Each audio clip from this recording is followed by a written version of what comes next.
guys, this is Ashley back with another video. Before we get into the video, like, comment, and subscribe to the channel. So let's start off with Cardi B. Did Cardi B figure out a way to finesse the industry? Because she has made history, because she is the only female rapper to have a diamond record on 2 albums. So a diamond song on 2 albums. Now, you guys may be thinking, well, Cardi B only has 1 album out, and that is correct. But like Cardi B said a few weeks ago, WAP will be on her 2nd album. And since WAP went diamond, she basically has a diamond record on her 2nd album when that comes out. And then I believe I Like It went diamond and Bodak Yellow went diamond on Invasion of Privacy. So that's how she made history. Is this finessing? Yes, because technically WAP is old. I don't think WAP deserves to be on her 2nd album because it came out 2 years ago, okay? This is a strategic move by Atlantic, and actually it's kind of smart because what this will do for Cardi B is after her first week sales come out, she might do, 250, 235 first week. Then the following week, Atlantic can add the WAP sales to her 2nd album, which will make her go platinum or gold within like the 2nd week, okay? So I feel like this was a strategic move by Cardi and her team. And I just feel like, yes, it's finessing. Technically, I don't really count this as making history since she don't got no 2nd album out. But when she does put out the 2nd album, she will be making history with having a diamond record or a diamond song on her 1st and 2nd album. Moving on to Megan Thee Stallion and Normani. They are getting praised by Teen Vogue for their friendship. So Teen Vogue said every time they see Megan and Normani together, they see black love, black sisterhood is important and needs to be celebrated within the culture. Now, to me, it seems as though Normani might be a little bit more closer to Cardi B than she is with Megan. But Teen Vogue must have been bored that day. I don't understand why Normani and Megan Thee Stallion are getting an article based on their friendship. Now, I get it, it's Black Music Month, but Normani don't got no new music out. And then on top of that, nobody's talking about Plan F, okay? So I feel like Teen Vogue, they were just trying to pander to Black people. And they basically had nothing to write about, so they just picked Normani and Megan Thee Stallion. No shade, but I don't feel like Megan and Normani deserve an article being made based on their friendship. Okay? Moving on to Chlöe and Queen Bee.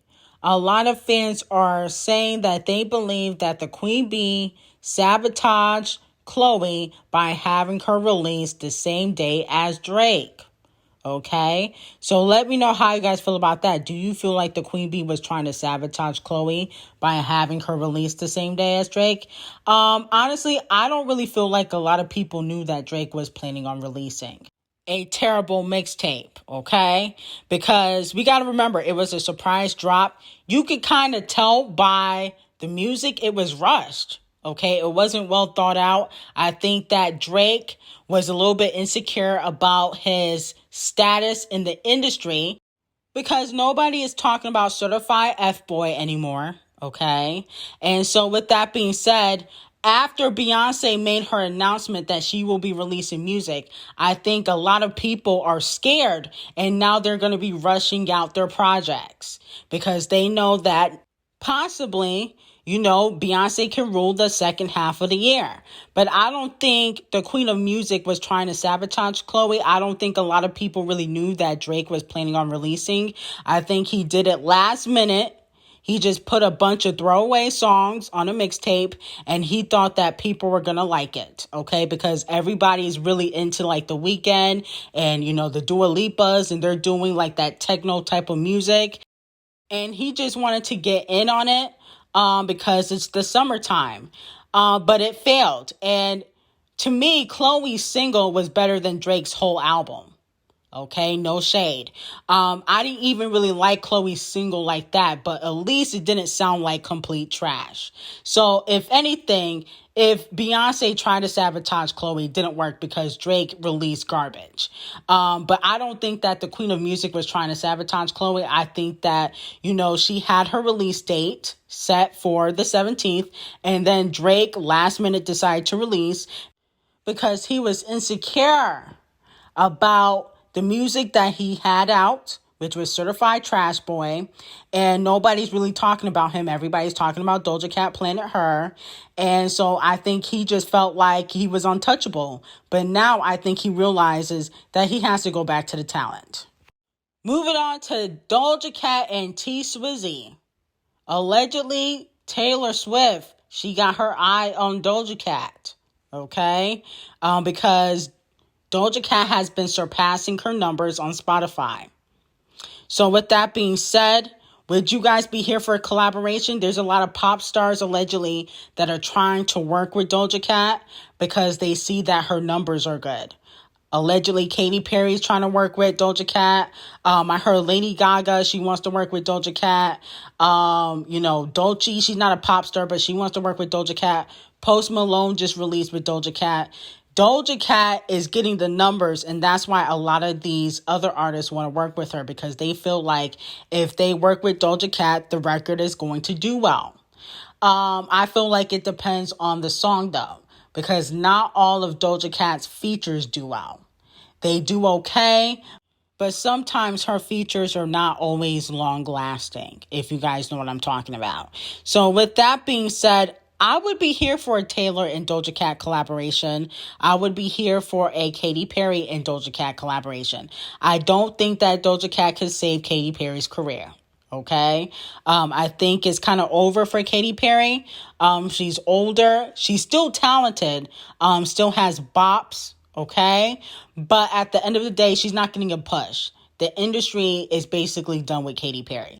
And that's really no shade, but I think that Doja Cat, I don't want her to oversaturate herself with these collaborations, but if she is going to collaborate with a pop star, it should be Taylor Swift. No shade. That's an easy number one. Moving on to Diddy and Cassie.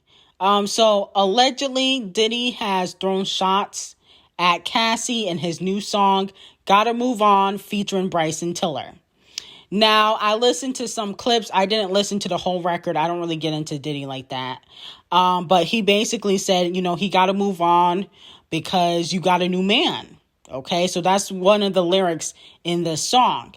And so Alex Fine, Cassie's husband of 3 years, basically threw a subliminal shot by saying on his Instagram, he states, attaches a charity that helps people who are in the closet and gotta move on, along with some other resources. Okay?